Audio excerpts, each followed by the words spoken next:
sent out the agenda last week. Thank you, Angie, for turning on the recording. So a couple things to insert before we get started. One, an update on steering committee meetings in general. So to help lighten Angie's workload a bit, she does the majority of the meeting coordination for the Lower St. Croix. And she asked if I would be able to kind of step in and start assuming more responsibility for the steering committee meetings. And so we're going to start making that transition. And so this will likely follow into when the subcommittees have project applications that they would like to submit. Instead of submitting them to Angie, you can submit them to me and I will organize them for being able to be looked at and viewed and voted on by the steering committee. So it is definitely going to be a couple-month transition process. We will update the flow chart as well, but it's mostly just recognizing that Angie does a lot of heavy lifting and how we can help lighten that load, so to speak. The other order of business is that we have a new face with us today. And so Stephanie, if you're willing to get on and introduce Tom, who's going to be our new Washington County liaison. Yeah, hi, can everyone hear me okay? Yep. Okay, good. I've had a lot of technology problems today, so I'm a little nervous about that. Yeah, so you guys know me from being part of the group previously and then kind of popping in here and there. But Tom Dietrich joined the county and our department last Monday was his first day. And I know he knows several of you. He comes from the west side of the metro. He worked for Minnehaha Creek Watershed District in a couple different roles. And he also worked with the city of Minnetonka for a time. So he's very familiar with watershed work and water governance. I've been giving him a crash course in all things East Metro and Washington County the last 10 days or so. So he's still learning things, and I'll probably still be on the next couple of these meetings while he orients himself. But yeah, at a time, I don't know if you just want to say hello to everyone. Sure. I think it would be great if we could do a quick round of introductions too. So go for it, Tom. Yeah, that would be great. Hi, everyone. My name is Tom. It's great to be here. I'm really looking forward to working with everybody and really looking forward to hearing about the partnership's work. Well, I'm Barbara Heitkamp, and so I'm one of the water resources educators for the Lower St. Croix Education Partnership. I'm going to be I work with the partners, and then also we have a new agronomist coming on board next week as well. And so I'm going to be working quite a bit with her. But that's me. I'm going to go. Angie, you're right beside me. So why don't you go for it? Yeah. Hi, everyone. Angie Hung, and I coordinate the East Metro Water Resource Education Program. And I will continue facilitating the policy committee meetings for the Lower St. Croix Partnership and, continue seeing me at the planning team meetings also. I'll pass it to Craig. Welcome, Tom. Craig Mell, Chisago Sound Water Conservation District Administrator, and we are also the fiscal agent for the Lower St. Croix Watershed-Based Implementation Funds grant. And I'll pass it to Mike Eisensee. Hey, Tom, welcome. I'm Mike Eisensee. I'm the administrator with the Carnelian Marine St. Croix Watershed District. So I'm sure we'll be seeing each other in lots of meetings at Washington County. We actually just recently moved to the Washington County Public Works facility. So you can actually find me at your closest Washington County office. And I will pass it off to Karen Kill. Hi there, I'm Karen Kill. I'm the administrator with Browns Creek Watershed District and co-housed in the Washington Conservation District offices in Oakdale. So, and currently housed in Bayport across the street from Barbara, which is why she was borrowing eggs. So.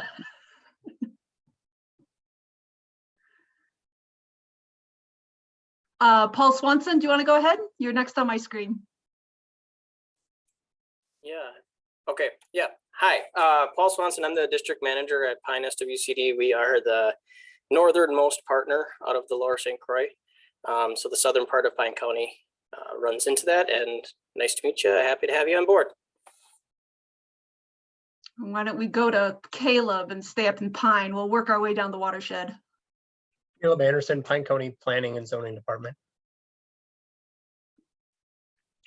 Jamie, what about you? Sure. Tom, we've met as early as this morning or a couple days ago, but I work at the Anoka Conservation District and also serve as the contracted administrator for the Sunrise River WMO. We got next, Susanna. Hi, Tom. I'm Susanna Wilson-Witkowski, Water Resource Manager with Chisago County. Wear a few different hats, working half my time for the Chisago Lake Improvement District, other half with a AIS program and water plan activities for the county. Thanks. What about you, Jerry? Yeah, I'm Jerry Spetzman. I'm the administrator of the Chisago Lakes Lake Improvement District. And the Lake Improvement District is about 20 lakes in the southern part of Chisago County. And then is that Becky? Are you Anoka Solar Conservation District? Who is? I am. Sorry about Yay. that. I forgot to log out. So, and I can't get my video to work. I'm working remotely today. Becky Wozni, Anoka Conservation District. I am the wetland specialist and on the wetland subcommittee. All right, Matt Downing. Hey Tom, Matt Downing, Middle St. Croix WMO administrator. I also wear a couple hats, so you've seen my name on email for the Washington County AIS stuff as well. So I'll be bothering you about that soon too. And Matt Moore. Good afternoon, everybody. Tom, you don't know what you got yourself into. And when Stephanie says, no, don't go talk to Matt, take her advice. Oh. I'm the administrator for South Washington Watershed District. So Matt, why does your email say you're out of the office today and you're joining this meeting and emailing me earlier? I'm taking some time off through next week. Just unfortunately, my mom passed away yesterday. Oh, sorry to hear that. So sorry. Thank you. To hear that, Matt. Thank you. Sorry. Sorry to hear that, Matt. Emily. Hey, welcome, Tom. I'm Emily Hines, Planning Coordinator with Comfort Lake Forest Lake Watershed District. I'm on the planning team and do work with our grant reporting for the Watershed-Based Implementation Funding Grant. And John Loomis. Hi, John Loomis, Program Manager at South Washington Watershed District. I'm not normally here, just sitting in today. Thanks, John. And Joel. Hi, Tom. I'm Joel Larson. I'm the Associate Director at the University of Minnesota Water Resources Center.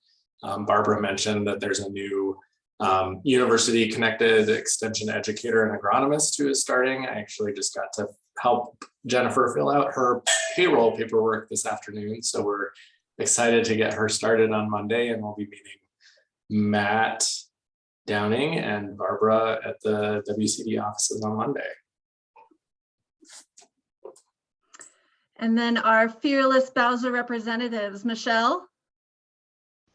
Hi, Tom. Michelle Jordan here. I don't know if you remember me, but we interfaced a bit when I was at Riley Perg. So it's really nice to see you over here again. Washington is very lucky to have you.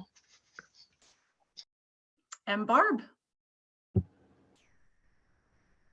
Welcome, Tom. Barb Peichel with Bowser, and just wanted to say, if you want a nice, boring bureaucratic overview of One Watershed, One Plan, we'd be happy to provide that anytime. When it's sold so wonderfully, I'm sure he'll just jump right on that. Is there anybody I missed? Did we get everybody?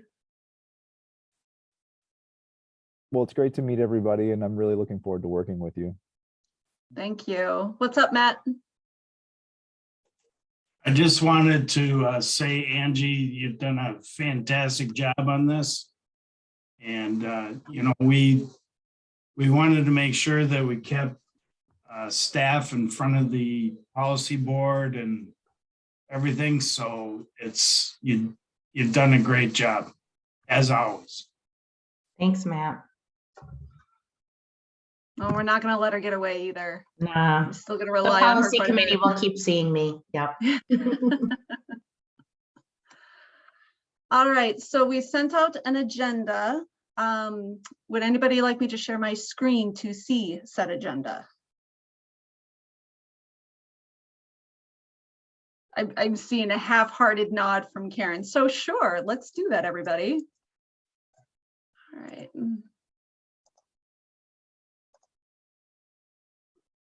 And make sure that that is up. Can everybody see it okay? Oh. Everybody see it okay? Oh dear. Okay, actually, I've been having this issue, Matt. I've been meaning to talk about that with you. So I won't share the agenda. But first, what we have to talk about are planning team updates. And so there is the 2022 timeline for implementation and planning. So Emily Hines, do you want to kind of just go over this spreadsheet? It looks like there have been several additions to it, and maybe you'll have better luck sharing your screen potentially if you wanted to share that with folks. Yeah, sure. So thank you for outlining this on the agenda, kind of the time points coming up. And then Angie had sent out a link, and it's also nicely linked in the agenda here to get to this shared spreadsheet. I can share my screen so we can all see generally what I'm talking about. It's hard to view all of it at once because it's so big, but basically, I've been seeing a lot of people on here. I can never see who, it's everyone's guest contributor, but that's fine. People are making their edits at columns N and O, and I think that's nice. You're putting your organization and what they did, and just a reminder that this whole plan, it's very detailed and kind of complex, and even I kind of forget about this sometimes, but we are reporting on activities in these priority locations. So ag lands where there's high DWISM vulnerability, for example. So keeping that in mind, and I haven't gotten any updates on having those additional layers on the interactive web map, but I believe BAR is working on those. They had executed their contract with a fiscal agent. And so I think, people are already starting, and that's great. And just fill in what you can. What has your organization done within these priority locations that align with these measurable outputs? So put what you can put, if you just a general of dollars spent, so we can report on that as well. And hopefully we can do something for everything, or maybe at the end by March 23rd, if someone doesn't put something, we just put nothing to report. I don't know if anyone's installed or retrofitted smart technology on irrigation systems. I think there's just a lot of super detailed points like that throughout this table that throughout the planning process, folks saw fit to include in that. So I'm sure somebody's doing that work, and hopefully they can report on that. I'm hoping that, this is a collective effort. People can go through line by line and add what you can that you've done, and hopefully coordinate with other folks. Like I even just emailed Craig this morning asking about a shoreline restoration that Chisago SWCD had reported, and asking if it's the same one, because I was going to put it too, but then I realized it wasn't on a priority lake. But yeah, just make sure we're not double counting with the double reporting here. And same with dollars spent. Some projects may apply, like a wetland restoration might have some phosphorus reductions going toward an output on one line item, and then restored wetland acres on another line item, not reporting, double reporting, those dollars spent. So I think, a month from now, hopefully we'll have some more stuff in these two columns. And I don't know, I think we can go through it in greater detail then, or I'm happy to walk through step by step now. I'm not sure if 100% of partners have looked at this yet, but really it's so big and it's so detailed that I think folks should start looking at it and see what they can add. Any questions on the body of the annual work plan? Emily, I was just going to mention that I went through for Browns Creek, Middle St. Croix, Carmar, and a few Washington County and WCD, and added a number of projects that I knew of because it didn't look like I saw the projects in there yet. So I'll drop a note maybe to y'all just to tell you which ones I added in. But like I put in the Lily Lake infiltration basin, the marina in St. Croix, downtown stormwater retrofit, you know, some of the smaller kosher projects, the Oakland water reuse project for Browns Creek. There was, yeah, just kind of a bunch of ones that I went ahead and plopped in there.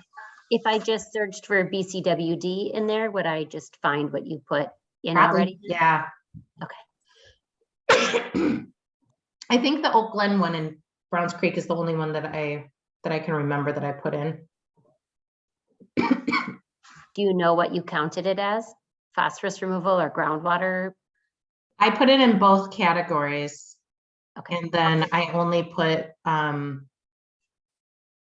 yeah, I put it in both categories. I didn't put like a quantification number for the groundwater one, because that one, the measurable output was just to complete 4 projects. It didn't say like by, you know, however many gallons.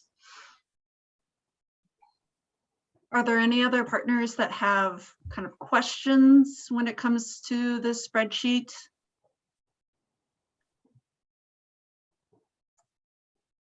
And so we're hoping to have it completed by March 23rd. Is that correct? Kind of the deadline. So we still have a little bit of time. Mm-hmm. And so March, oh, go for it, Matt. I was just gonna ask, do you want, I mean, thank you, Angie, for putting that stuff in. I guess, do you want stuff entered if it's not complete and online yet? Or? I think it's what's accomplished in 2021. Okay. Great. So I'll take a look at it. I didn't count, at least for myself, I'm not counting in progress projects from Comfort Lake Forest, like just what was completed in 2021. Okay. And then remember, when you completed in 22, come back in a year and you report it then.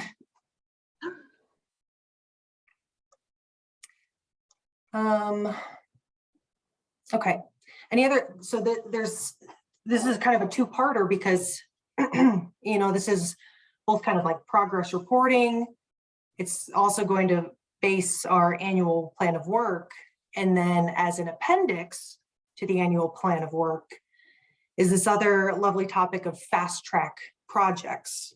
And so we had talked about this with the planning team, and, you know, policy, my understanding of this, and correct me if someone thinks otherwise, it's not just a standalone policy, it's got to be attached to something. And so we're attaching it to the annual plan of work. And so that's what this thing is. It will be an appendix to, excuse me, the 2022 annual plan of work. And it basically clarifies about emergency projects. And on this topic, I had a question for the group is, there's been some talk of, let's say here, we will not use watershed-based funds for emergency projects. And I just want to make sure that we're all on the same page of that's accurate, because I mean, there's nothing precluding us or preventing us from doing that. Like if a watershed district declares an emergency project and it is in line with the WBIF work plan, why couldn't it just go through this fast track process? Or are we trying to take a stand here and say, I mean, obviously emergency and fast track are different semantics, but they could overlap theoretically.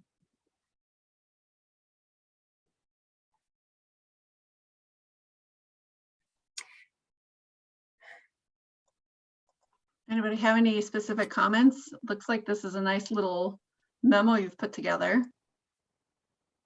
You scroll down just a little bit, how much we got here. Yeah, so some kind of introductory paragraphs about explaining, you know, it's not emergency. You can declare, and watershed districts and counties can declare emergency projects.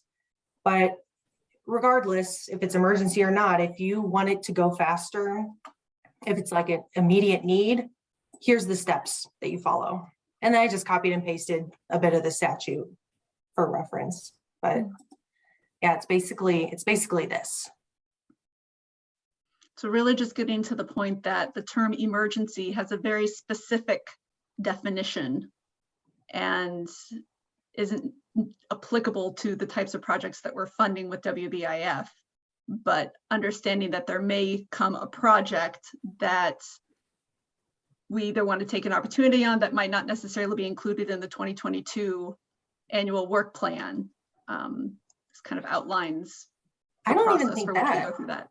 I think it's if it still needs to fall within the work plan, but if you just want it to go faster, and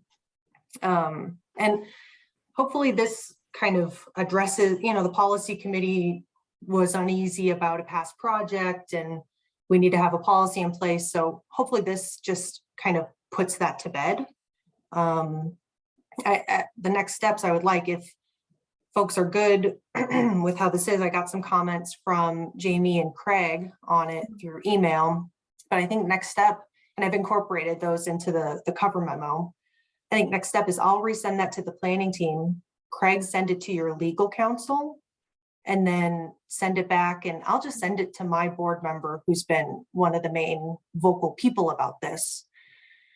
See what they say, and then it'll be ready for that April 24th board packet. And then go out for approval by all the partners. And I think in addition to what you're producing, Emily, Jeff Hughey from the Chisago County Attorney's Office is producing a short memo answering the question of where should a policy live? What's the appropriate document? Okay, so maybe this this title might need to change. Yeah, he can let us know, but he said, you know, two options are put it in the joint powers agreement or put it in the annual work plan. You've done one of those two things, so I don't know if there's a problem. Yeah, Matt. Can anybody give me an example? Project? I think an example, I'm guessing what the policy committee has in mind is like there's a big ravine that's draining to one of our priority water bodies. And, you know, next time it rains, it's going to be a big flush of sediment. And we're ready. We want to get going now, and we can't wait. And we don't want to wait another month for the steering committee to convene again. Let's hold one now, get this thing in the ground. I don't see this happening, but again, we've had this discussion so much with the policy committee. I'm hoping that approve this policy and we'll put it to bed and move on. Okay, thank you, Emily, for saying that, because I'm not sure. I mean, if we get a big rain and a ravine blows out, who's got the plans and design to implement? That's where I'm getting confused. You know, because we spend a year designing a project, and the only reason this one came up so fast was because we had it designed, we could get it on the street, and we got a very, very, very favorable bid. So I'm thank you for saying I don't see this ever being used.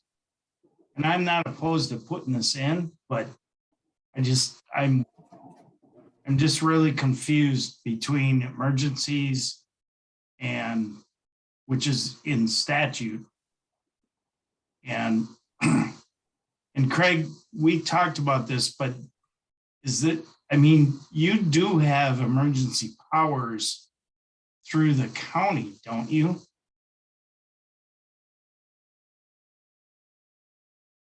Not as far as implementation, but The SWC does not, it has to go through the county. So I mean, you're correct in that statement that we'd have to go through our county board of commissioners to Right. authorize that.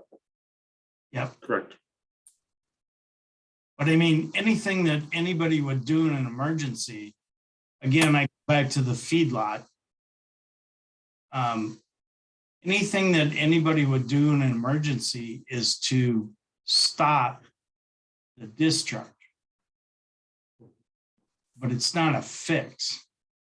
So I just want to put that on the table, and thank you again, Emily, for saying, I don't think this will be used.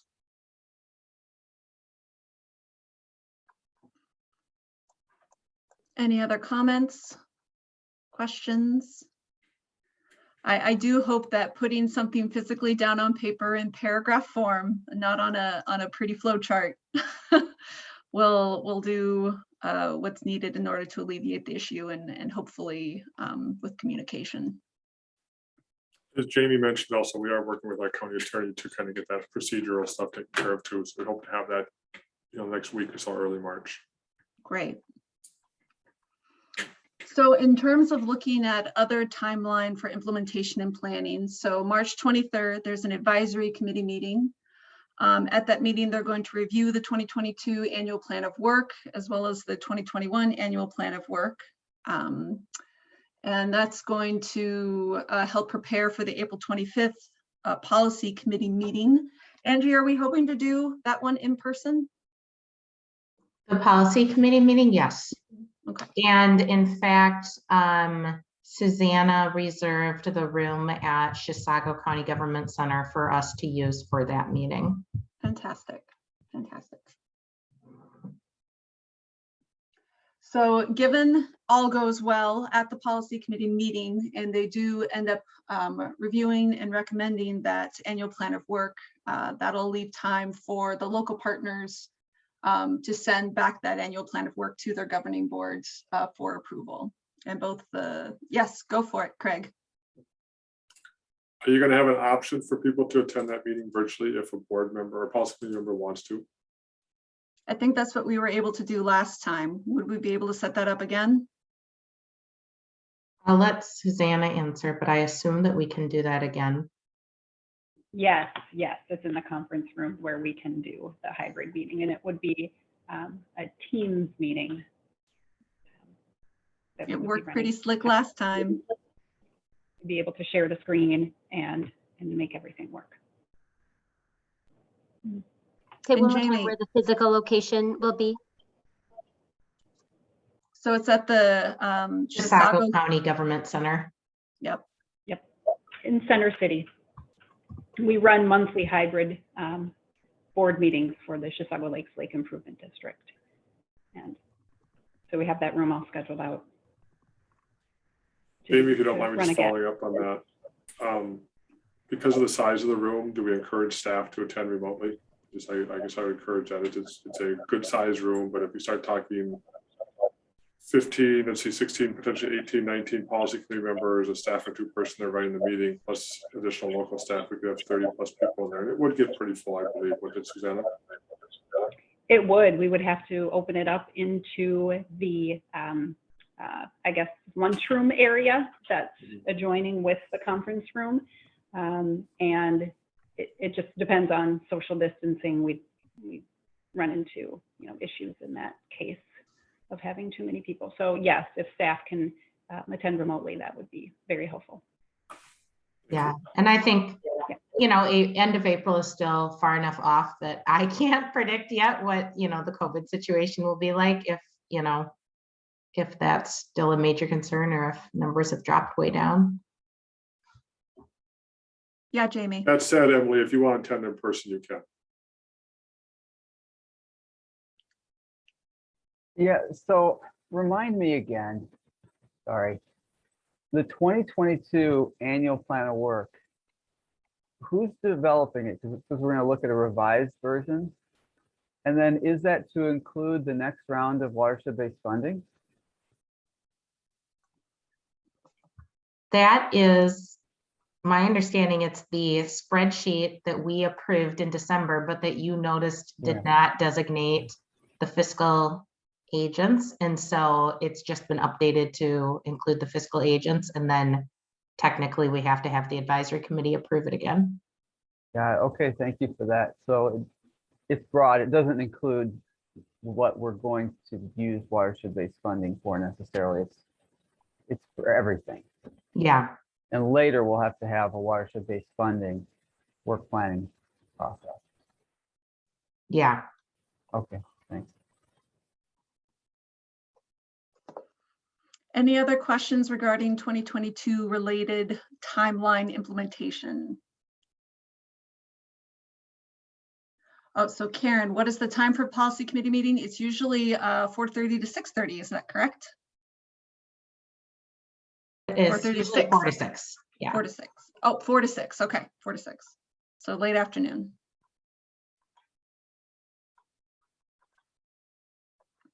All right, well then we'll keep trucking along. Craig, could you provide us a financial update, please? To date, we have encumbered, so the grant agreement was executed on March 31st, 2021 and expires December 31st of 2023. So we're about 10 months, 11 months or so, I guess about 10 months into this. We've encumbered 48% of the funds. We have spent 13% of the funds, and we have received 82% of the match that is needed. We have a few categories: technical assistance, engineering, wetland restorations, and non-structural ag and urban BMPs have not encumbered any funds as of today. If there's any questions, I can probably share the whole big spreadsheet with you, or it's not a lot has changed since our last meeting, to be honest with you. And we do most of our invoicing quarterly. Any comments, questions? I'll ask a question if that's all right. When do we start planning for our next biennium of WBIF funds, and when will the Metro decide what they're going to do with their portion of the WBIF funds? Because we'll need to decide that. So we'll start bringing that to a planning or policy committee meeting, I'm assuming in July, or we can start bringing that to a policy committee meeting in July, I should say. Yeah. Where did that conversation land, Stephanie? I'm putting you in the spot because remember we talked about having the March 23rd advisory committee meeting also function as the meeting of the Metro partners to decide whether or not to combine the Metro and non-Metro funds. But Jay had suggested it might be better if Washington County made that suggestion instead of one of us. Yeah, so I haven't had any follow-up conversation. I think it was just like 2 weeks ago when the planning team met. So I haven't had any follow-up conversations with anyone. I've been orienting Tom to all the things the last week and a half. And I think that will probably come up maybe too quick for the county, at least. I think it'll bleed into the next discussion about JPE, JPC, but like we have to probably engage our board to have a better sense of funding and all that before we participate in a convene meeting as a Metro entity. So that would happen this spring, but my sense is that March 23rd is going to be too soon for that Metro meeting to happen. Okay. But I haven't had any. I know Jay had offered for me or for the county to, or suggested for the county to be in the lead, but then there wasn't really a decision about that. And I think Matt and Jay also said that maybe they'd need to talk too. So I can probably connect with Matt Moore and Jay in the next week and talk a little bit more about it, but I'm thinking March 23rd is going to come up too quick. Okay. For us, probably maybe not for others, but I think for the county it probably will. Go for it, Craig. I guess I would just encourage not to do it at the same time as the March 23rd advisory committee meeting. I anticipate there will be non-advisory committee members who want to attend that meeting, and I'm just guess Emily, I'll put you on the spot, but I'm guessing you're gonna have a board member too who will want to sit on those convened meetings. And there may be other board members who want to participate in those meetings that are not staff level only. So I would encourage that meeting not to be the same time as our advisory committee meeting. Okay.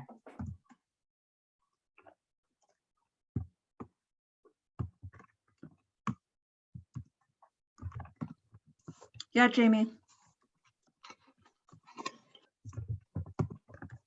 Oh, you're still muted, friend. Yep. Is it going to work for us to have separate approvals of the overall work plan here coming up and then later a watershed-based funding work plan? Are we going to get ourselves just into doing the same thing twice?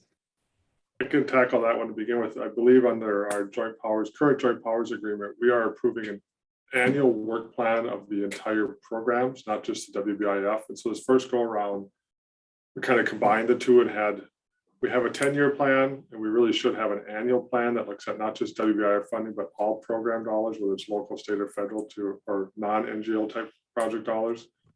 Where then we'll have a separate WBIF grant work plan.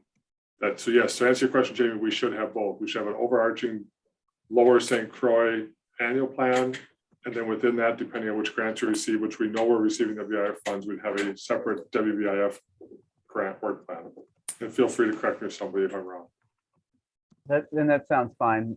I raised the questions just because I think there's some policy committee members that will be very interested in that watershed-based funding question. How's that money being used? And so we just make it clear that they'll have an opportunity to engage in that discussion too.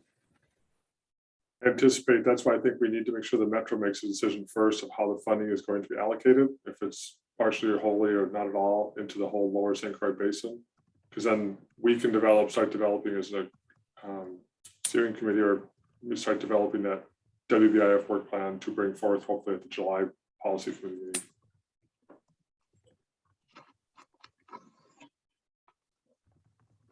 And Emily is someone who assists with a lot of this too. Is that how you anticipate making this forward? Yeah, I think you nailed it. There's overlap, but really the annual work plan it's what's laid out in the 10-year plan, and we've just divided it out. There's years 1 and 2, and so we divided the year 1, 2 outcomes in half, and here's year 2, and that's what we're looking at. And then within that, yeah, it'll be the job of this convene group to figure out of those things what's going to go into this next grant. I think it'd be the job, Emily, correct me if I'm wrong, would it be the job of ultimately the policy committee to make that recommendation what's going to go? So we would bring the annual plan to them for the Lower St. Croix. I guess it'd be recommendations probably at the staff level too. We have to go back and look at the joint powers. But in my opinion, we'd bring the recommendations to the policy committee, and they would be the ones. And we can work on that. We have time to work on that one.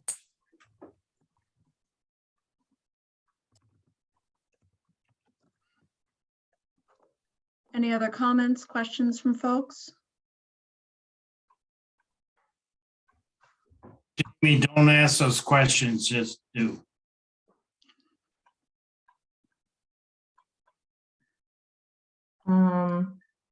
I saw Barb had a question.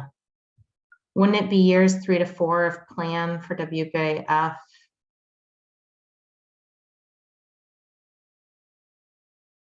Yes, that's probably correct. We would start looking at WBIF in years 3 and 4. So I mean, we can. That's not an issue. We can start working on that one. But I would agree with Barb. Yeah, and that's WBIF, but we're working on the 2022 work plan, which is year 2 for the overall thing beyond the grant. Correct. Which is why all of this is so confusing, probably. Calendar years and state years and fiscal years. Exactly. All right, so next order of business is kind of a bit of a discussion item. This was discussed at the planning committee meeting and then also at the policy committee meeting about whether or not we want to shift the partnership from being a collaborative, joint powers collaborative, to a joint power entity. And so the agenda kind of lists some items. So obviously we've heard Craig and Jamie mention that they've been working with the Chisago County Attorney to prep a memo with more detail. Jamie's been researching several of the costs that could be associated with such a switch. Generally speaking, it looks like more staff time, higher insurance. It's going to be additional if the policy committee begins meeting more frequently, if we include per diems for those policy committee members, and there could be some conflicts of interest as well with the Chisago attorney between the county and the joint powers entity. And so definitely seems like there are lots of opinions on many sides. In terms of discussing it for today, Craig or Jamie, do you have any particular updates for the group to hear about? Since a subgroup of us met during the planning committee. David, do you want to take the lead? Yeah, and I think you summarized what the policy committee discussed pretty well.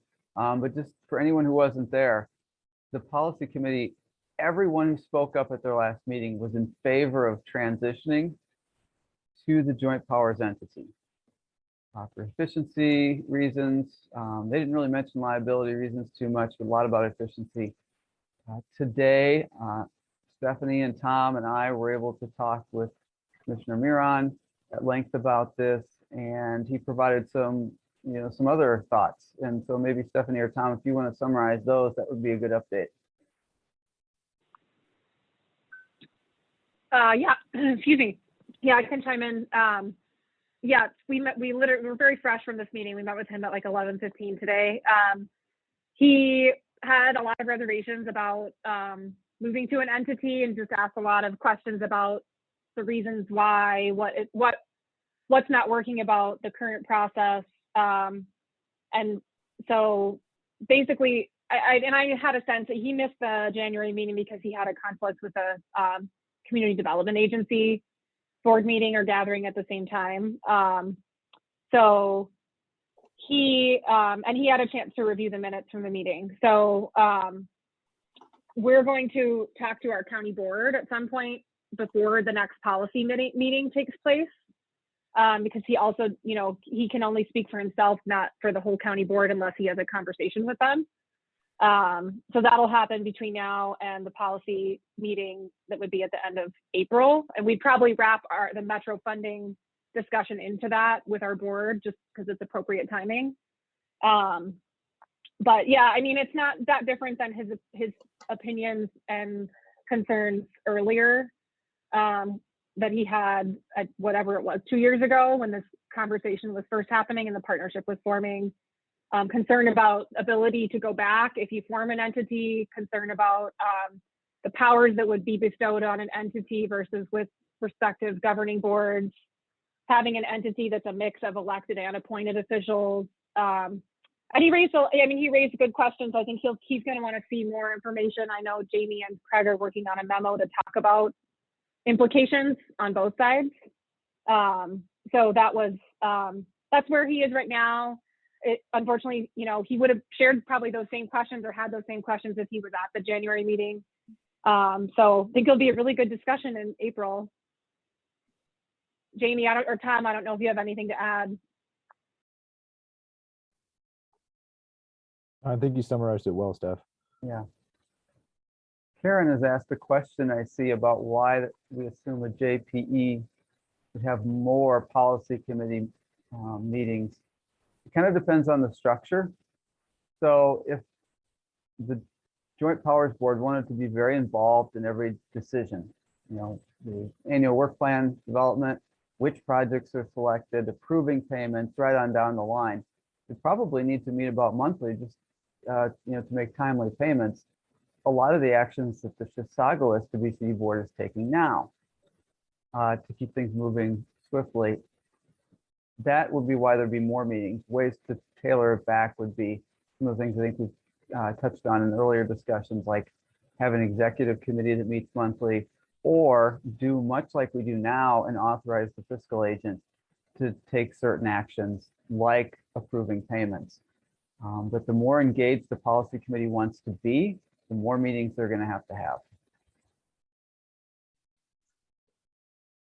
One of the questions that I had for both our group, the staff to consider, but also the policy committee members, you know, will there be the assumption that if this partnership moved to being a JPE, that then there would start to be one staff person who is kind of in charge of everything versus having the work distributed the way it is currently between Chisago, SWCD, WCD, Comfort Lake, Forest Lake. You know, it just made me wonder if the policy committee members had that implicit assumption that it would start to function the way a normal organization does when there's one person in charge and, you know, one organization running everything, which in my opinion could be a detriment, you know, could lose some of that sharing, not just the sharing of responsibility, but also, you know, that sense of partnership that we currently have by spreading out some of those administrative functions. So a little feedback from our end is I just brought a subcontract to our county board for that Rock Lake SWA, and there were comments about, you know, we subcontracted yet a portion of it out to Pine SWCD. So with all the exhibits, there was a lot of paperwork for a $12,000 project, and it kind of, there was, you know, some kind of superficial, you know, assumptions that this was bureaucratic, and I tried to assure them that there's a lot of boilerplate stuff in here. But I think so some of, I know the Pine County Commissioner is interested in an entity, and I think that it's perceived to be an efficiency thing. So I think it'd be helpful for me. I don't know if you've already laid it out in like a pros and cons type one pager on the concept, and that something like that would be helpful. Mm.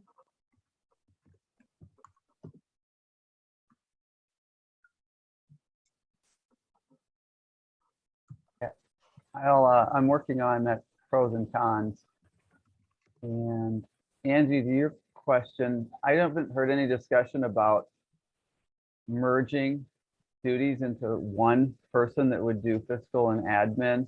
But I do know that at least one policy committee member mentioned to me that they kind of assumed that if they went to an entity model, that entity would now be doing a lot more work, and there'd be less staff participation for all of us, and that would be where we would achieve cost savings. And I don't think that's true at all. Yeah, I think all of us will have the same level of involvement. Yeah, that was, I guess none of the policy members actually directly said that, but it just occurred to me, well, if I heard that an organization was going to be formed, I would assume that, you know, like you said, that there's this efficiency, that we're no longer spreading around the work, that there's just kind of one person running it smoothly and efficiently the way it is when you have a watershed district. But, you know, like I said earlier, in my opinion, then that kind of loses that sense of becoming a partnership. And like you said, Jamie, it really in practicality wouldn't happen because we still would be doing projects in partnership together. So local staff still would need to be involved. Yeah, it just, you know, I just have questions about like when I totally understand the reasons that policy committee members want it to be an entity. And I also wonder if we'd actually realize those benefits if we became an entity, you know, and what we might lose in the process. And that said, I do agree that it feels really cumbersome right now. Like right now, it feels like it's a heavy lift and a lot of people doing a lot of, you know, work. And I would like it to gradually transition to being something that moves more, you know, smoothly, that doesn't feel like we have to have so many meetings for so few projects. Yeah, Matt. Well, I think I've said this before, and Matt Downing's going to probably jump through the screen at me, but you know, this is the classic WMO, joint powers WMO in the metro area. And you know, unless somebody is in charge, things don't go in. And so think you're right that, you know, somebody is going to have to be in charge. Otherwise, it's just you know, it's just a dryer going around and around and around. And it's, you know, it's shown time and time and time again to fail in the metro because it just doesn't ever get any. So, I mean, we've got to be, I don't know. I don't know what the answer is, but it's just something to think about.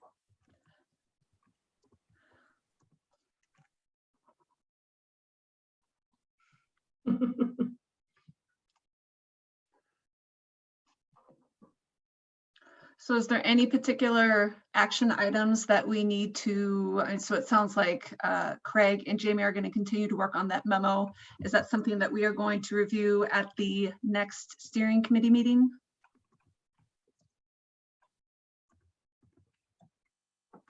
We can, Okay. yeah.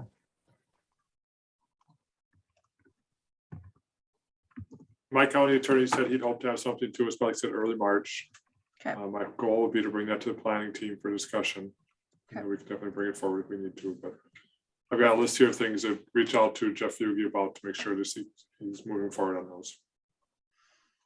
And Jamie, I'd be happy to work with you on if you wanted to create a pretty pro-con list and however you want to do it. I'm more than willing to help. It can't be made pretty. It's ugly all I around. know, but we can try. Maybe you can, I can't. Jamie, you kind of pulled something like that together. I'm just trying to remember when it was that we at the Browns Creek board discussed this. Does anyone remember when that was that we talked about the difference between the JP and the JPC originally? It was a year ago, and I do have that document still. Was it like March of 2020 or something like that? It's been a long time ago because we already got on this trajectory of, I remember the Browns Creek board being pretty adamant against an entity. That's why I was wanting to see if I could find my minutes on it, but I can't see anything fast. So thanks. If anybody remembers kind of when that was, shoot me an email. Of when Jamie talked about it with the policy committee? Is that what you're wondering? Yeah, and then we were all given kind of the directive to go back to each of our own boards and have some get some direction on it. It's been a long time ago already at this point, and I just wanted to. I want to say that it was like fall of 2020. Might have been fall of 19 even. The partners started agreeing to the joint powers agreement back in November of 2020. So it's been just a touch over a year and a half. So the first one started coming in about November 16th. Yeah, November 16th, 17th, the first partner started submitting to me their resolutions and their formal agreement to sign the joint powers agreement for the collaboration. I know that, I mean, Jamie did present it to the policy committee back in 2019.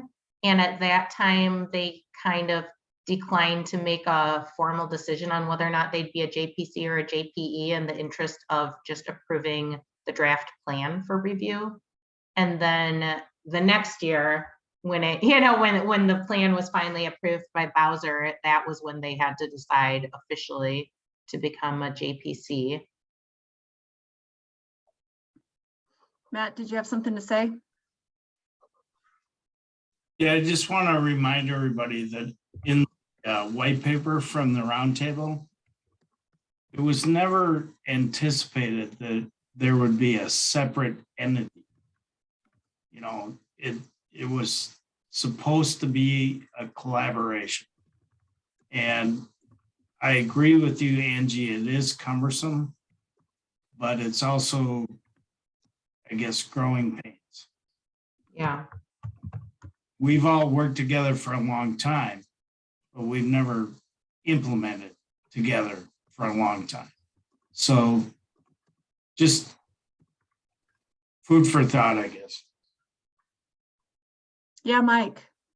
Yeah, so what I keep hearing is that the question about efficiency, and so maybe the question that we're not asking is, I feel like our current JPE organizational structure was basically required by Bowser. And so I guess the question is, are there efficiencies within that organizational system that we could exercise as a JPE that would basically reduce the burden of these meetings while streamlining streamlining and making our operations more efficient. So that might be another avenue to explore versus looking to the solution of ditching the JPE model in favor of a JPC under the premise that it would be more efficient.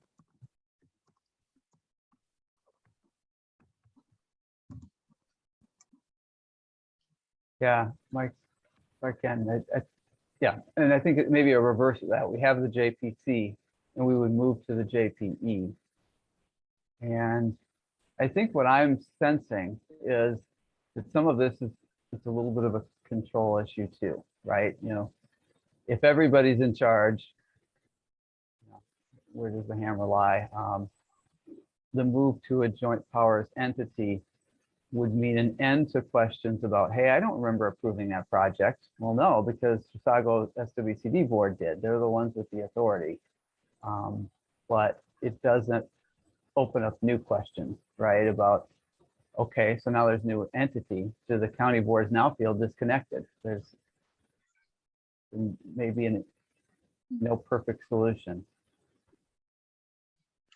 I can say as someone that has come on to this process in the last year, it definitely has that feeling of we were getting things in place. We were getting used to kind of the new processes that were being set. And before we've even really had time to do the things, we're already trying to figure out whether we want to revamp how we're doing things. And so that's for me, it's just been one of those things where I'm like, we're spending a lot of time talking about these things, but at the same time, like, let's do things. Let's see how this truly works. Yeah, Matt. I guess I'm just curious because I'm trying to track what everyone's saying. Is there even consensus at the staff level here of what we want? Or I feel like everybody's saying like, yeah, we should do both. But I don't know. I guess I'm just curious quick, like that. I mean, Matt, that was kind of my question because it felt like there was a pretty strong majority support among the policy committee for moving to JPE. And I didn't know that we had that same agreement at the staff level. And it felt to me like it would be nice among us, among the staff, to know what our preferred option is, that we can, suggest our preferred option to the policy committee members if we have reasons we believe it would be easier to stay as a collaborative or move to an entity, as opposed to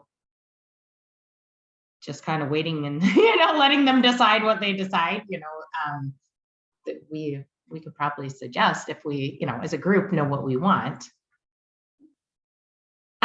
So I had been, in terms of like inefficiency, I was creating my Angie's manifesto, and I don't need to read it all to you, but, I was just thinking of like currently, even though we have a 2-year grant work plan approved, basically for every project that happens, by my calculations, it has to go through 5 rounds of approval. So, first you have the local staff that spend the time to research and develop the project, and that local entity's board is approving the project. Then you've got the Lower St. Croix subcommittee that approves the project. Then it comes to this committee, to the steering committee, to get approved. And then currently it gets, kind of rubber stamped by the Chisago SWCD board.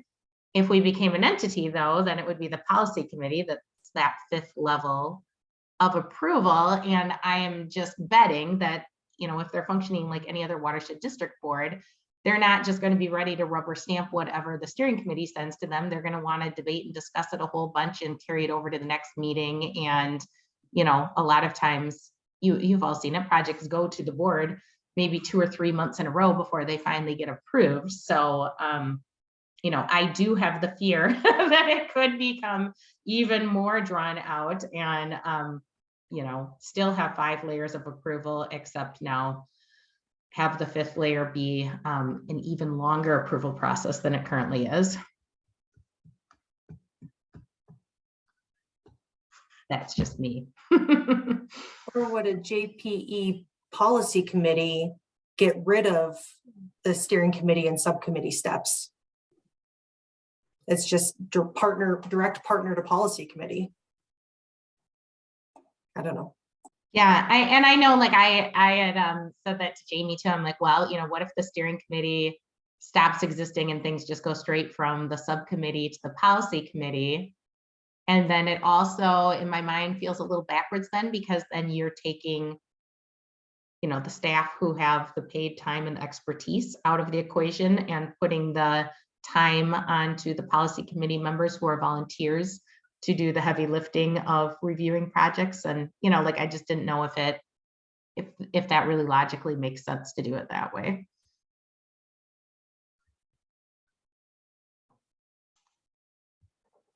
Craig, you had mentioned at one point that your board was open to the concept of an entity, but I've never actually heard you say whether or not that's something you've wanted to do. No, I agree with my board. We're supportive. The staff and board as an entity. Karen. I clapped instead of raising my hand. It wasn't that you didn't deserve clapping. I didn't mean to clap though after you were done with your manifesto, Angie, but lovely. I needed to. I'm understanding kind of the main what I'm thinking is a benefit of an entity would be from the perspective of when we want to change the work plan, when we want to make larger scale changes, that has to get routed to each and every one of our individual boards. And that was where I recalled seeing some benefit. But I don't think that's something that necessarily needs to be happening because that's what we need. I'm not trying to make an attack on Bowser, but it feels as though from the state perspective that we keep getting more and more and more specific. And I understand accountability, but we are losing all sense of flexibility that allows us to work together. And from a policy perspective, I think we really need to review this because it's creating sort of this extra bureaucratic layer where if we had a little more flexibility within the work plan, I think we could work within the committee, kind of the joint power structure that we currently have without becoming another entity level. Anyway, that's my perspective.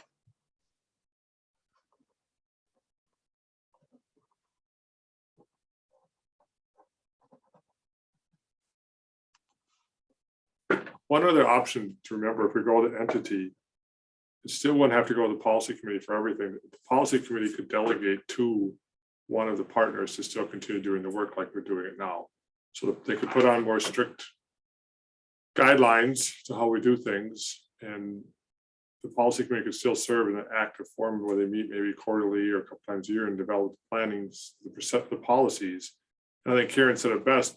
One of the daunting things right now is if we want to take a policy back to the policy committee, it has to then go back to the local boards for changes, which is just a whole nother step. Where we have an entity, that board could still act and run like they're doing now if they choose, but then they could make those policy changes. It doesn't have to go then one more step above and beyond that, going back to the local boards. They would have the voting authority to make that change. And so a situation where they could still have the Chisago SBC being the fiscal agent, approving contracts, proving everything that's based off their criteria they've set. If there's things they don't like, they could set the policies and vote on them themselves by the 16-member board or 18-member board, whatever it is. I guess it's actually 18 members, and go that route. So something to think about. Do we have to change to an entity to be able to make that change to our current structure? Could we keep sort of the same structure, but allow, change our agreement with each other to say that for these level of work plan, for an annual work plan change, we give that power to the policy committee so that we don't have to keep going back? Because it sounded like even on two months ago when this group came together, we sounded like we were coming up with like half a dozen different changes that were being recommended to us would actually require a work plan change. Yeah, so and I guess I'll let Jamie answer, but what we're being told very clearly by our county attorney is if you're going to go that route, the policy committee does not have voting authority. They're recommending they have to take things back to their board. So Jamie, I'll let you answer that one in a little more detail. No, Yeah, I mean, that's just no, it's a good way to put it. They Sorry. have to be a joint powers entity. Yeah. Otherwise, you legally become an entity. Essentially, you're acting like one, and you open up that legal liability. When in fact you call yourself a collaboration, but you're acting like an entity. That's the problem. And that's the problem some of our policy committee members are having, is they just can't differentiate between the collaboration and rules of an entity. That's where I favor the entity, is just it removes it back to those board members having the power that their boards have delegated to them. So just another point that I would bring up along that same line is that I know when we approve projects from our watershed boards, we add in clauses for overruns, like a 10% contingency, et cetera. And so I guess in the initial agreement, so we don't have to come back if there are changes that we can't foresee at this point, but they're just basically minor shifts, like shifting funding from one category to the other.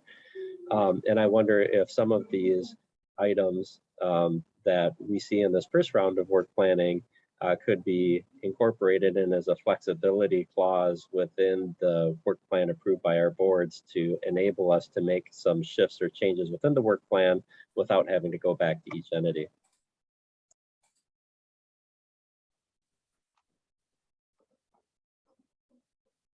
I think that's true. I mean, I think the joint powers entity could be as simple as just allowing that board to have the voting authority. They could still run. It could still run very similar to what we're doing now. They could choose to make it as much control as they want, the policy committee, or they could elect to leave it. I mean, basically, they could say we want to leave it as going now, have the same staff people doing these things, or whoever.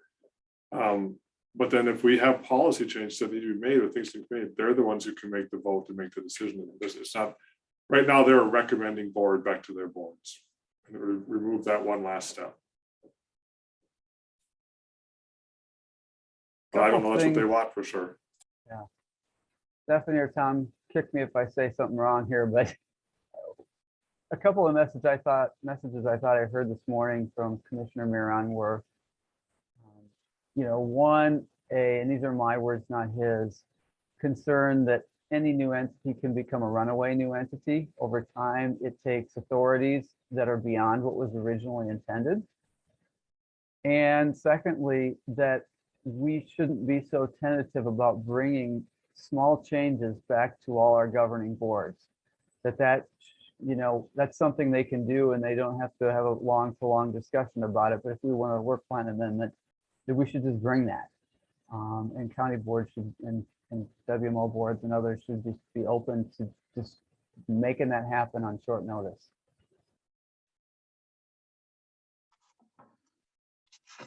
But I don't at all disagree with the comments on flexibility in a work plan. I think that's critical for us. Yeah, Jamie, I think that was what we heard from him, but I wish I could articulate. It was also along the lines of,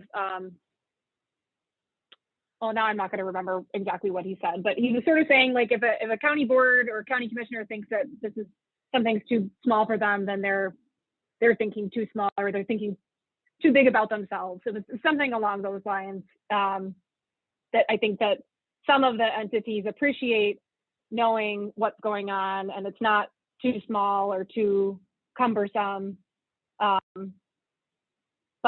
I think one of the things that we heard from him, and I'm hearing it in this conversation, is being able to articulate what isn't working now, and could be made better. And I appreciate what Barbara said coming into this new, and saying it is the first, we're still in the first or now the second year. And so we're barely getting going, and then we're looking at changing what we're doing before we've done a lot. And I think that was kind of his stance too, was tell me what's not working now, and then have more conversation. And so I know that will be part of the April discussion, and some of what you were articulating, Angie, about, and I've been a little further away from this process, but the levels of committees is staggering, and Tom is messaging me, and I was like, I don't remember which committee does what. So, like, are there these other efficiencies in the current structure, even if it doesn't change to an entity? If someone can remind me exactly why we have the advisory committee, and they're on top of all of the LGU staff. Does that include like Wild Rivers or others? Is that who is on the advisory committee that wouldn't come to this meeting? I'm sorry, the dog just started barking. The advisory committee involves the state agencies in addition to our local staff. And Barb, maybe you can, maybe Barb, you can clarify, but I thought that that was a Bowser requirement, and that was why we had to continue to ask the state agencies to periodically come to the meeting instead of just doing it at a local level. Yeah, you should follow what's in your approved plan for this implementation stage. But wasn't the reason that all of the state agencies got added in because that was a Bowser requirement, that the state agencies had to be part of the planning process?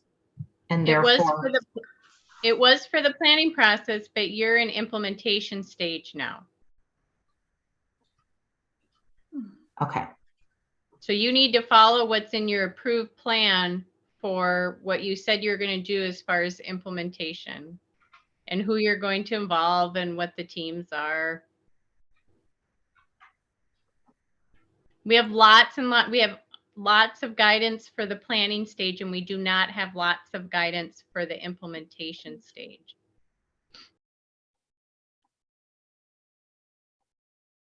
And Barbara, I see that you wrote in the chat, so remind me of what the bylaws say. Unfortunately, I don't feel primed to answer that question. Would somebody be able to? Yeah, so I think that's why, like, I think it's your bylaws of this joint, of the policy committee that says we need to revisit whether we're a joint powers entity or collaboration, because that's what they agreed to, because they couldn't really decide last time. So the reason they're revisiting this is because they wanted to, but I don't know that it's because something's super broken, but because they weren't all on the same page. So if someone has that language, I'm sorry, I can't find it right now. I'll see if I can find it real quick.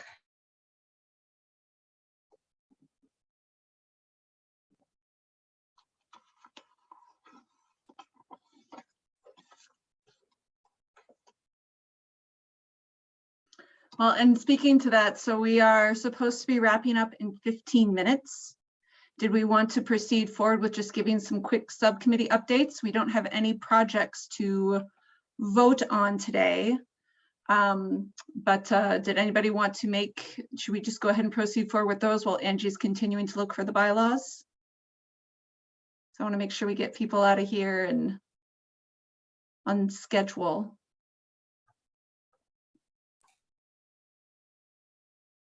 Sure, Joel, do you want to give a quick update on Jennifer? Yeah, happy to. We are very excited. Jennifer is going to be starting next Monday. Craig and Jay and Barbara and I have been working on how to get her up to speed, although she's already started to hit the ground running, and I think has reached out to some folks and is already starting to have some conversations. So we're looking forward to that.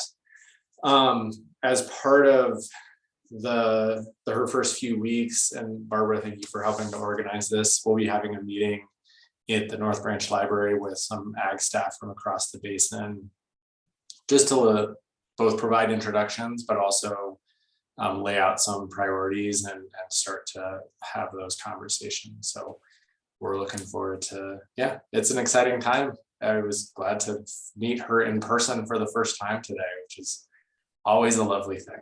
Yes. I'm very excited to start working with her. She seems that she is itching to go. So it's exciting to see. And if anybody else is interested, so we're doing that meeting on March 14th, and I just kind of pinged all of the associated ag staff across all of our conservation partners. But if you want any more information about that meeting, just let me know. All right, so quick. I do have the policy committee bylaws open, and yeah, that is where we say the advisory committee will advise the policy committee on implementation, and the advisory committee will include representatives from the state agencies. If we felt like that was one of the things that's contributing to clunky operations, having to bring in extra partners periodically versus stay as a steering committee, I mean, yeah, like as long as we're having people approving new annual plans and new whatnot, we could always suggest a revision to the bylaws or to the JPC that would just streamline it to being a steering committee and take out that advisory committee layer, if that's an easy change to make. Angie, I think that's actually in our comprehensive watershed management plan. Oh, Yeah. okay. That was not the part I was asking about, but the part about revisiting whether you're a JPC or JPE. I think that's in the bylaws. It's either in the bylaws or it's in our current agreement, but it is written down that we'll revisit on an annual basis. Yeah, I think it's probably in the JPC and not in the bylaws. I don't think it's in the bylaws. Yeah, it's in the actual agreement. It says that after at the end of the second year or something like that, and then annually thereafter, to have an opportunity to evaluate the structure. Mm-hmm. Well, then I guess we're doing that, aren't we? We're having our annual review.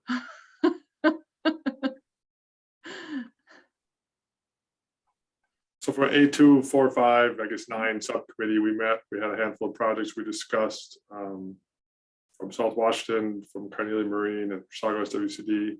At this point, there's no formal request.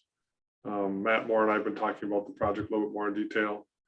And then we did talk about non-structural land management policy and something that we'll need Jennifer and Mike Eisenstein to kind of get going on right away here, and hopefully in March to get that adopted. We kind of want to look at one unified policy across the watershed for our WPIF fund. So I'll watch for more information coming that one.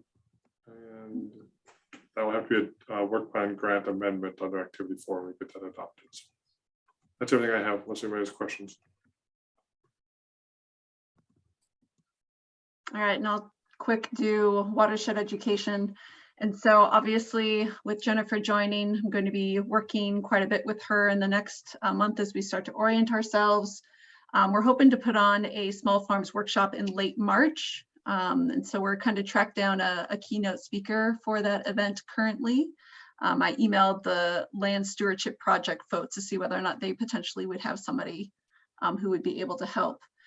We're doing some lakeshore related initiatives. And so we have a staff that's helping work on revamping that lakeshore guide for the Middle St. Croix Watershed Management Organization. And we're just trying to see how quickly we're able to turn it around so we can see whether or not it's worthwhile to do with other partners.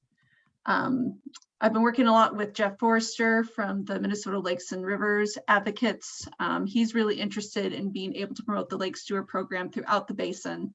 And so really just looking at lake associations and being able to make contacts with them and how we can inspire neighbor to neighbor volunteer opportunities and being able just to kind of get people involved along with the Adopt a Drain program. Currently, you can do Adopt a Drain as an individual anywhere in Minnesota that you would like, but in order to get access to the data, which would be really useful, obviously for our reporting, there is a membership required with that. And so being able to kind of revisit that cost structure and see whether or not there would be an option that would work for the northern partners. And I'm launching my blog next week. Woo! Excitement, fun, just wait. It's gonna be great reading. But that's it for education, unless Angie, you have anything you want to add? Nope, nothing to add. Cool. All right, A6. Becky, you still there? I am still there. So I was able to update the wetland subcommittee or the wetland restoration criteria. So it's more inclusive and it follows the plan more closely. And so I did send that out to a couple of partners, and I haven't heard back quite yet, but that was just, well, probably maybe 7 to 10 days ago. So hopefully we'll be seeing some projects coming in soon, because as of now, we don't have any. I do have a deadline of, I think, the end of June. So we have a little bit of time, but I was hoping to get, some feedback from them too, to see how well that, kind of came together when they're doing the proposal, if there's any other glitches that we had to deal with. but hopefully we'll be hearing some information or some plans for restoration soon. That's it. All right, and Susanna, A7, the agenda. Oh yeah, go for it. The agenda. Oh yeah, go for it.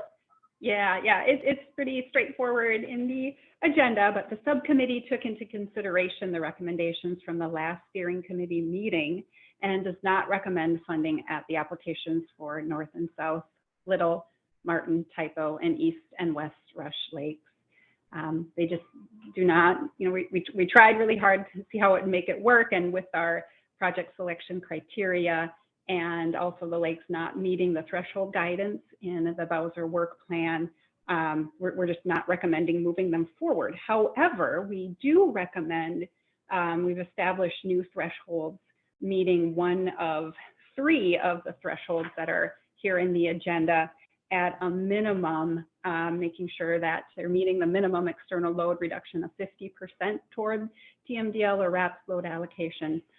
The preferred option, external load reduction demonstrating 80% or greater toward TMDL or RAPS load allocation, or demonstrated effective external load through alternative or additional study or evaluation. So meeting at a minimum one of those 3.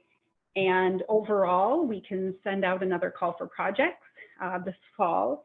And if there are no applications then submitted, we would still have time to recommend to the steering committee to use any remaining funds for other grant activities, which sets in motion other changes to the work plan. But we want to make sure that the funding can be used. But there was just a lot of discussion overall what substantially addressed means, and that's the definition that is in the Bowser work plan. So I think we've got things more identified, and I don't know if anyone from the subcommittee wants to add to this, but those are our recommendations overall.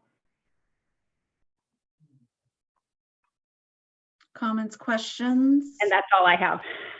Thanks, Susanna. Oh, did I hear somebody? Just want to follow up on one thing. If we do have funds, we have a grant that's over $500,000. So based on the Bowser grants manual, we can move up to $50,000 at the grantee's discretion. We can do a work plan revision, which is over $50,000, but less than $200,000, which we just need BC approval. And if we go above $200,000, then we need to sit down with Michelle and really beg. So we won't go there for now.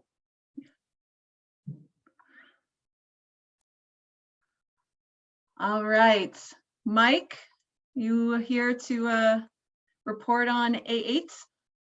Yeah, so we have a couple of work items out and in process.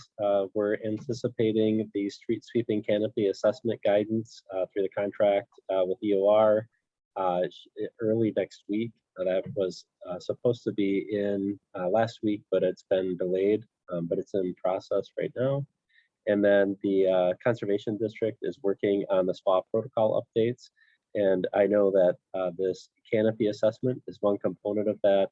And then there's also a deliverable from the Comfort Lake Forest Lake Watershed District as part of that protocol update that they're waiting on. So I don't have a deliverable time on that, but I know it's well along at this point.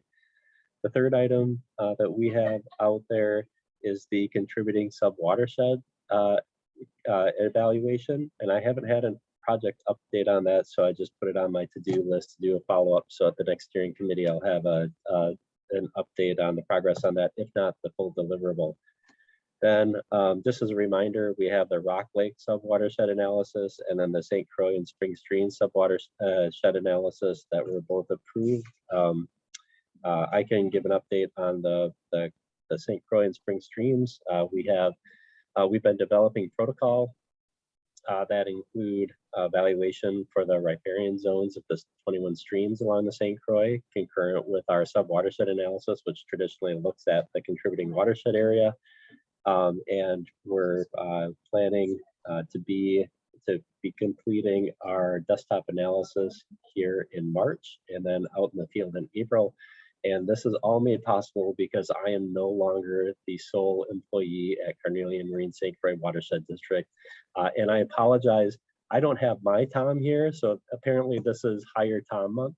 But Tom Langer is sitting just to the left of me right now, and he is our new riparian permit specialist and is working on both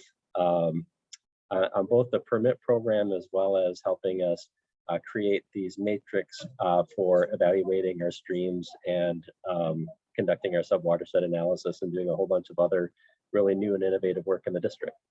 So that is everything for the update. Are there any questions? Craig? No, I was just going to follow up, Mike. We have looks like a March 31st deadline for with EOR's contract to have that prioritization work done. So just to kind of give you the group an idea, you should have something in early April, hopefully to move forward with. Correct. That's for the contributing subwatershed evaluation. Correct. And we also had a proposal. We're looking at proposals, and the subcommittee has been exploring options for larger scale pollutant loading evaluations. And so I'm anticipating that in March, we're going to be coming forward with a recommendation for the steering committee to consider moving forward on an approach that encompasses the Sunrise River watershed in preparation to basically getting some front end work done in this work plan in preparation to be able to conduct the full subwatershed analysis for that huge watershed in the next biennium.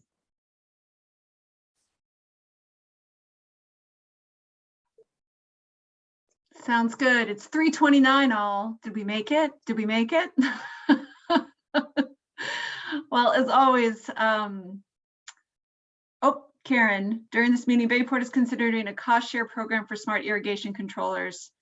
Yeah, so this is actually something that we're looking at introducing in our neighborhood. My husband happens to be the HOA president of our neighborhood, so that'll be fun, crossing personal life and professional life a bit. Is there any other comments, questions, or we are going to adjourn and enjoy the rest of our work days and the fact that the sun is out and it's not a blizzard right now. I just want to make sure that we have nothing I need to take to my board at the March board meeting, correct? There were no motions or anything passed here today. I don't think so. I don't think so. So thank you. All right. Happy good rest of your day, everybody. Take Great. care. Thanks so much, everybody. Bye. Bye.